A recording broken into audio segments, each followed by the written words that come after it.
আজকে না গেলেও কালকে না গেলেও পরশুদিন তো যেতেই হবে। আর আপনি যে যাবেন না, এই দুদিন ফ্যাক্টরিতে না গেলে লস হবে না? তখন কি হবে?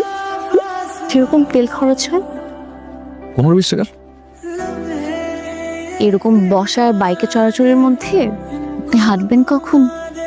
হাঁটতে হবে না। শুনেন, তুই ঘাইমে রে মেগা হাইডে রে কই যাস? ফ্যাক্টরিতে যাই ফাজিল। এই যে আমি বাসায় থাকি সারাদিন, বসে থাকি না। ফ্যাক্টরিতে যাই কিসে? বাইকে বসে যাই। ফ্যাক্টরি থেকে কি করি? বসে থাকি। আবার ফ্যাক্টরি থেকে বাইকে বাসায় যাই, বসে থাকি। বাসায় যাই, বসে থাকি। তাহলে একটা মানুষ যদি সবসময় বসে থাকে, এই মানুষ কি অসুস্থ হবে না? এই মামা দাঁড়া মামা।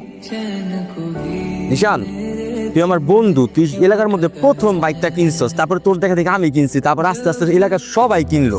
ভালো একটা বউ পাইছিস রে। তখন দে মামা।